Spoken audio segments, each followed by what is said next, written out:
zangu wa Mbalizi na Mbeya vijijini, kama alivyosema mwenyekiti wetu wa kanda, tunafanya ziara ya kanda ya Nyasa na tutafanya ziara ya nchi nzima kuzungumza na Watanzania juu ya uchaguzi, kwa sababu mwaka huu ni mwaka wa uchaguzi. Nataka tuzungumze na Watanzania wote juu ya tunaendaje mbele kuhusiana na chaguzi zetu. Sisi wa Chadema, na nyie ni mashahidi, hatujawahi kuogopa uchaguzi. Hatujawahi kuogopa kushiriki uchaguzi. Tumefanyiwa kila aina ya madhambi, lakini hatujawahi kuogopa kushiriki kwenye chaguzi zetu. Tangu mwaka 95, miaka 30 iliyopita, tumeshiriki chaguzi zote. Inakuwaje leo natembea nchi nzima tukisema kama hakuna mabadiliko ya mfumo wa uchaguzi usiwe na uchaguzi? Imekuwaje tumefikia hapo? Hili ndio swala ambalo tunatakiwa wote kulitafakari kwa pamoja na kulielewa, na tukishalielewa tulifanyie kazi. Kwa nini tunazungumza no reform no election? Bila mabadiliko hakuna uchaguzi. Kwa nini tunazungumza lugha ngumu namna hii? Hii lugha haijawahi kuzungumzwa na chama chochote cha siasa nchi hii miaka yote ambayo tumekuwa kwenye mfumo wa vyama vingi vya siasa. Kwa nini imetufikia leo tunazungumza lugha hii ngumu hii? Haya ni mambo ambayo nataka tushirikishane kwa muda tulionao sasa.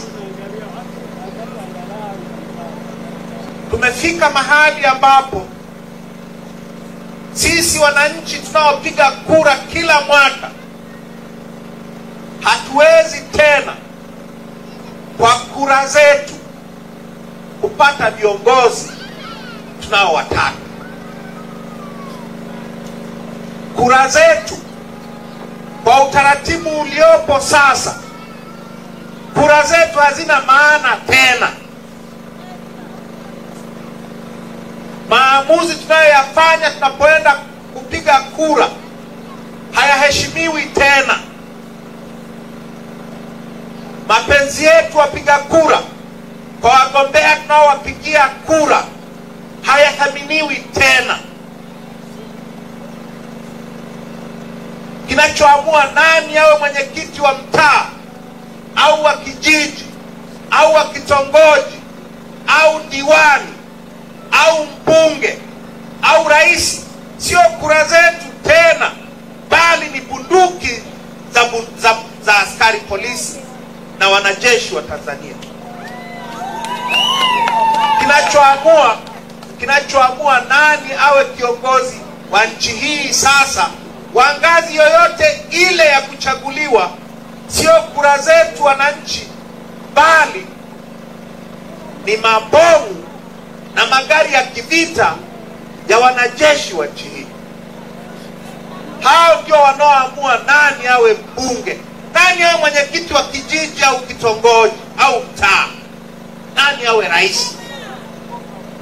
Kwa kura zetu hazina maana tena. Kwa sababu kura zetu hazina maana tena, ndio maana tunasema lazima tubadilishe mfumo wa uchaguzi, vinginevyo kusiwe na uchaguzi kabisa.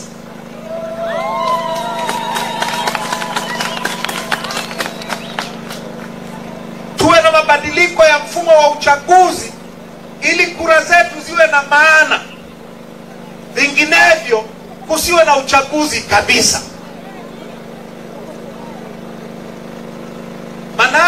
kuna sababu gani ya kutupigisha kura kama kura zetu hazithaminiwi, kama kura zetu hazina maana?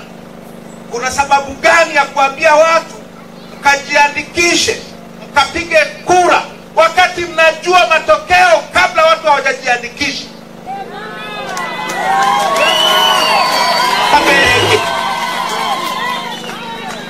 Hiyo ndio sababu tunazungumza no reform, no election. Sio sababu nyingine, sio sababu nyingine. Sasa ni muhimu kwa sababu mara nyingi tunaelewa, sisi tunaopiga kura miaka nenda rudi, tunaelewa michezo michafu tunayochezewa. Lakini ukiambiwa hebu elezea shida ni nini, mara nyingi inatushinda. Mara nyingi inatushinda.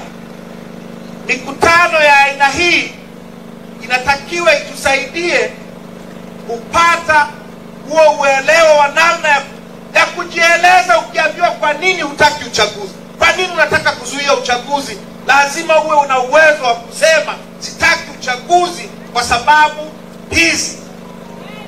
Nanielewa? Ndio maana tunafanya mikutano ili wananchi wapate ufahamu.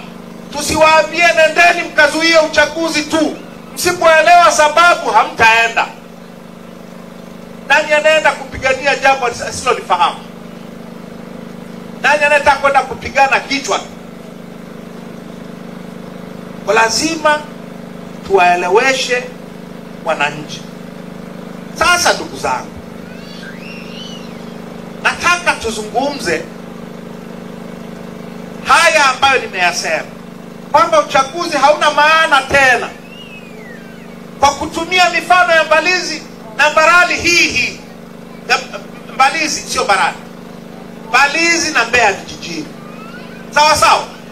Nitumie mifano ya kwenu mnayoifahamu. Sawa sawa? Mara nyingi tunapenda kutumia mifano taifa.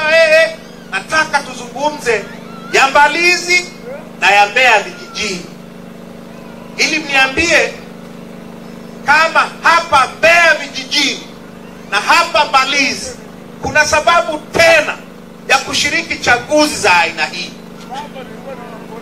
Sasa nisikilizeni kwa makini.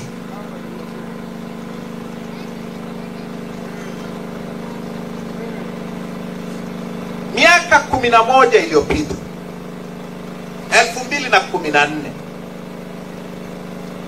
hapa Mbeya vijijini, jimbo la Mbeya vijijini lina vijiji 140. Ni jimbo kubwa sana, vijiji 140. Sasa miaka 11 iliyopita, mwaka 2014, kwenye uchaguzi wa vijiji na mitaa, jimbo lenu la Mbeya vijijini, nyie wananchi wa Mbeya vijijini mlichagua wenye viti wa vijiji wa Chadema 51 kati ya hivyo vijiji 140. Asilimia 36 ya wenye viti wa vijiji wote wa Mbeya vijijini walikuwa ni wa Chadema. Kwa hapa Mbalizi, hapa si mji mdogo? Mji mdogo unaongozwa na meya, au sio? Na wenye viti wa vitongoji. Sasa kwa hapa Mbalizi ya kwenu kuna vitongoji 10. Kwenye huo uchaguzi wa 2014, miaka 11 iliyopita, mlichagua wenye viti wote wa vitongoji wa Chadema. 10 out of 10 walikuwa wa Chadema. Asilimia 100 ya wenye viti wa vitongoji wa Mbalizi, mji mdogo, walikuwa wa Chadema. Leo hii ni 0. Leo hii ni 0. kwa wenye viti wa vijiji wa Mbeya vijijini, nimesema walikuwa 51 kati ya 140. Leo hii wako 6.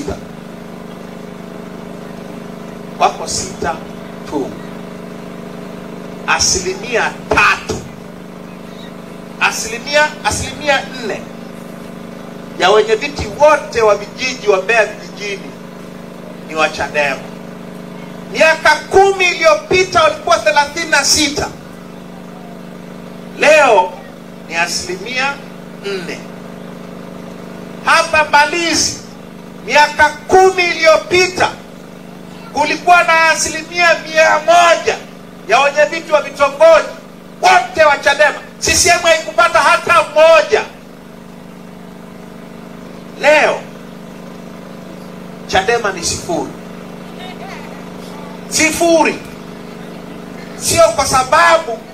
Sio kwa sababu hawa wagombea wa Chadema walishindwa kwenye sanduku la kura, ni kwa sababu wagombea walienguliwa. Au nakosea? Walienguliwa 2019 na Magufuli, wameenguliwa mwaka jana na Samia Suluhu Hassan. Nasema uongo? Wenye viti wa mtaa wa Mbalizi 2019 walienguliwa wote na Magufuli, mwaka jana wameenguliwa wote na Samia. Nasema uongo? Kwa hiyo kati ya Samia na Magufuli na Samia kuna tofauti gani zaidi ya jinsia? Kuna tofauti gani zaidi ya jinsia?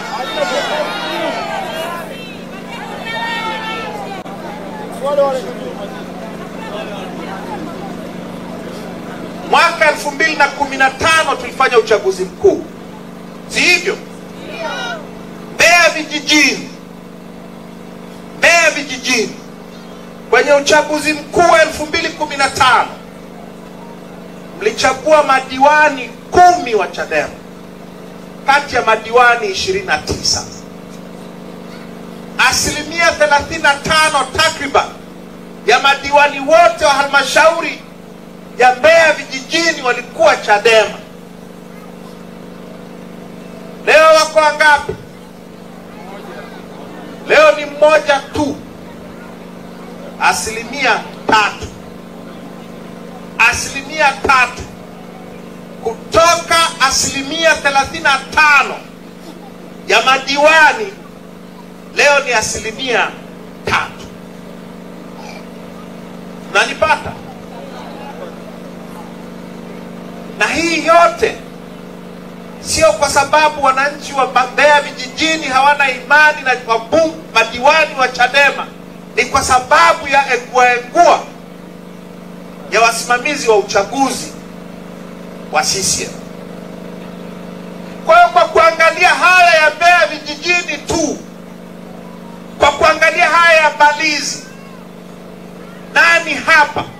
nani miongoni mwenu anayeweza kuniambia tukienda mwezi wa 10 kwenye uchaguzi utapata chochote?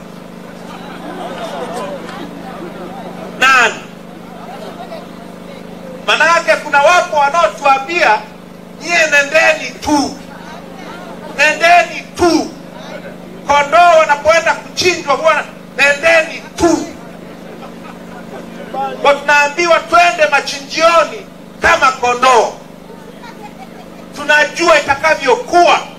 Nani asiyejua itakavyokuwa? Kwa ushahidi huu wa Mbalizi na Mbeya vijijini, nani asiyejua? Kwa anetuambia nendeni tu, tushiriki tu, huyo anatutakia nini?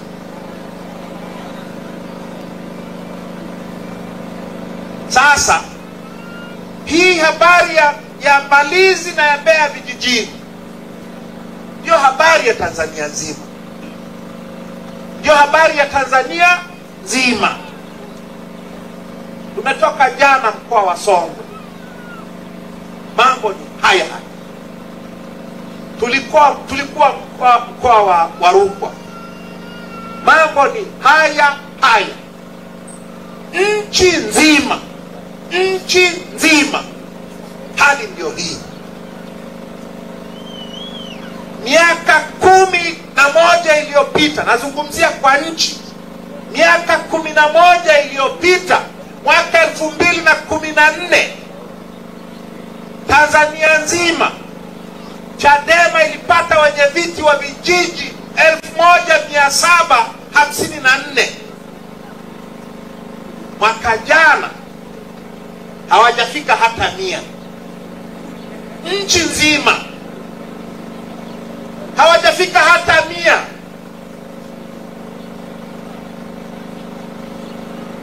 Miaka 11 iliyopita 2014, kwenye uchaguzi wa mitaa, Chadema ilipata wenyeviti wa mitaa 980, 25%. Robo ya wenyeviti wote wa mitaa nchi nzima walikuwa Chadema. Mwaka jana hatujafikisha hata 40. Tuna 0.8. Tulikuwa na 26% mwaka huu. Mwaka jana tuna 0.8. Tulikuwa na wabunge 72. Leo tuna mbunge mmoja. Huyo anayetuambia nendeni tu, anatutakia nini? Anatutakia nini? Ametumwa na nani?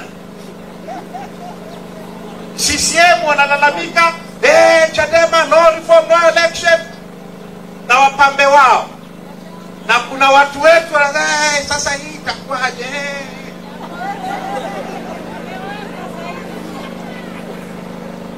Kwa ushahidi huu niambieni, twende tukafanye nini?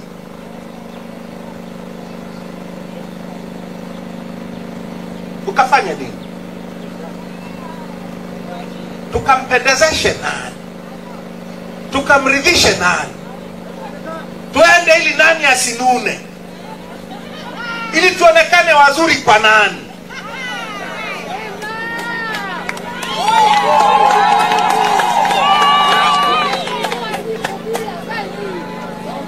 Sasa ndugu zangu,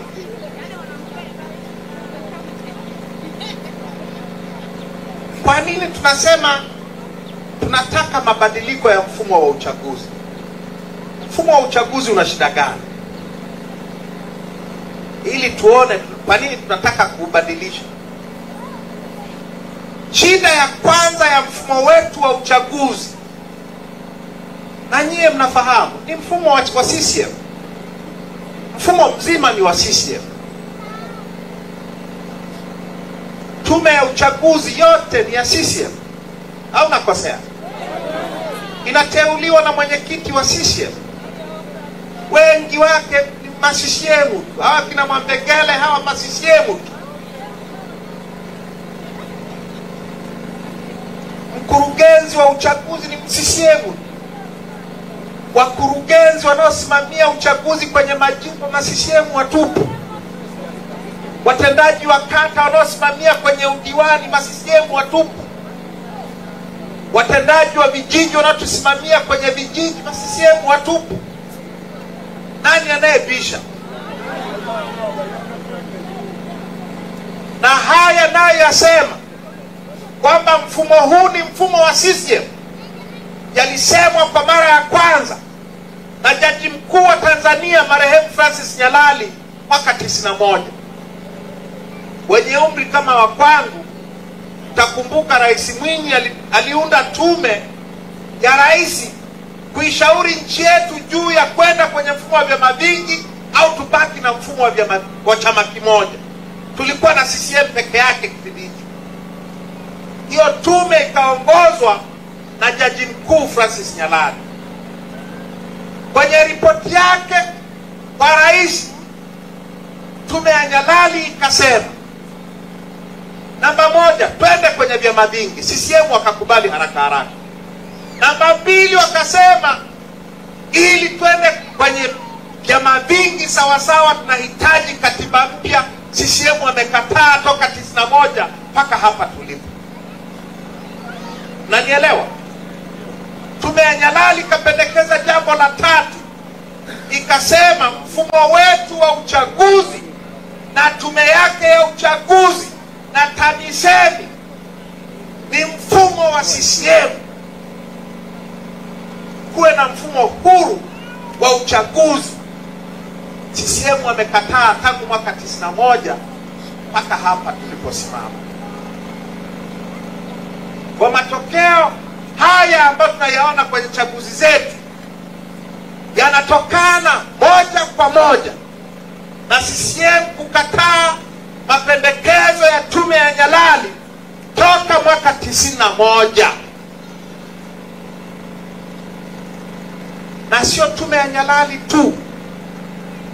Mwaka 98 Rais Mkapa, marehemu Mkapa, akaunda tume nyingine, akamteua Jaji Robert Kisanga kuwa mwenyekiti wake. Tushaurini tufanyeje juu ya mfumo wetu wa kuendesha nchi, katiba, uchaguzi na kadhalika. Jaji Kisanga naye akapendekeza mabadiliko kwenye mfumo wetu wa uchaguzi, yakakataliwa mwaka 98. Mwaka 2003 Mkapa akaunda tume nyingine tena, akamteua Jaji Mark Bomani. Mark Bomani alikuwa mwanasheria mkuu wa kwanza wa Mwafrika wa Tanganyika. Tushauri tuendeje mbele na masuala ya katiba na uchaguzi. Jaji Mark Bomani akapendekeza kufanya mabadiliko, Mkapa na CCM wakakataa.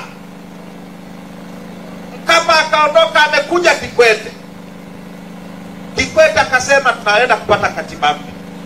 Akaunda tume, mnakumbuka, tume ya Warioba 2011-12.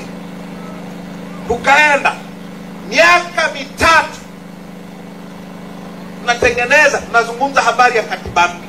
Baadaye Kikwete na wana CCM wenzake wakakataa. Tukampata Magufuli, vita ikaanza.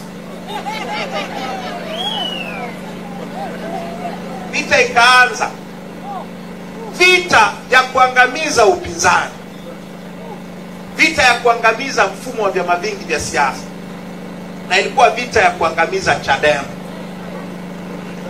Imeua wengi sana, imetujeruhi wengi sana. Na haya ya uchaguzi, matatizo haya ambayo yapo kwenye mfumo wetu yalianza kujitokeza wazi wazi na Magufuli. Chaguzi ndogo, baada ya uchaguzi wa vijiji na mitaa 2019, uchaguzi mkuu 2020. Magufuli kafa, taifa likashusha pumzi. Nyie hamkushusha? Kama nyie hamkushusha, shauri zenu. Mimi nilishusha.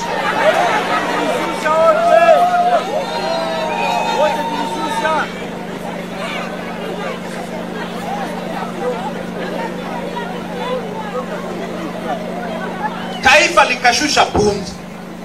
Akaja mama, tukafikiri huyu mama amekuja na ni Muislamu, anatabasamu, ni mama, akatangaza, akaahidi yeye hatakuwa wa dhulma kama Magufuli. Sasa hebu fikirieni ya mama. Magufuli alituua, aliua watu.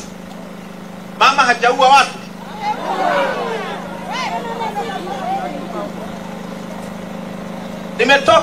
Nimetoka Tunduma mwaka jana kwenye uchaguzi wa vijiji na mitaa. Mwaka jana wamemuua Stephen Chalamila wa Chadema kwa sababu ya uchaguzi.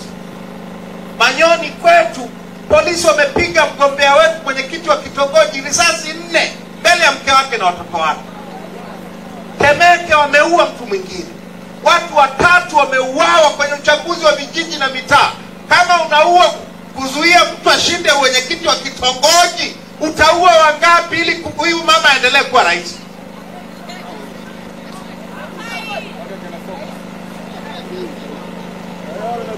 Magufuli alikuwa anapoteza watu, kina Ben Saanane, kina Azori Gwanda na wengineo.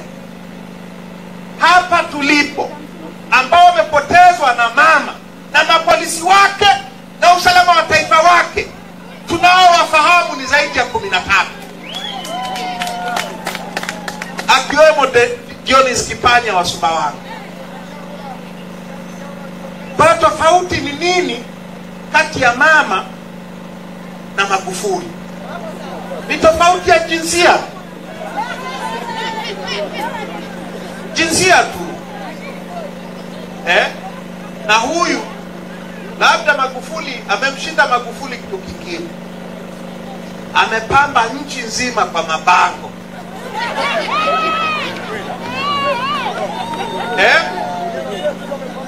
Mabango. Jamani. Kwanza mabango huwa yanatozwa ushuru. Yeye mnafikiri mabango ya Samia yanatozwa ushuru? Nchi hii na mabango mengi ya mama ambayo hayatozwi ushuru kuliko mabango ya wafanyabiashara yanayotozwa ushuru.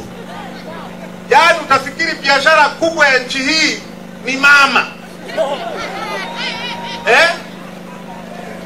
Ukienda nyesi mko mpakani na Zambia hapa, ukiingia pale na Konde utaona mabango ya Hakainde Hichilema hayapo. Ukienda Kenya hakuna mabango ya Ruto, hata kwa Kagame hayapo. Na mimi nilikuwa Uganda wiki 2, hamna mabango ya Museveni. Nimekuwa Angola, hakuna mabango. Tanzania inaongoza Afrika nzima kwa mabango ya rais. Yaani biashara yetu sio kilimo au viwanda au nini. Biashara yetu ni kuuza sura ya mama. Mara amekaa hivi, mara hivi, mara amefanya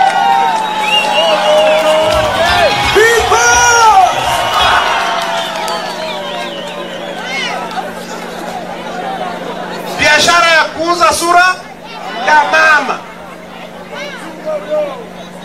Sasa wanazungumzia uchaguzi.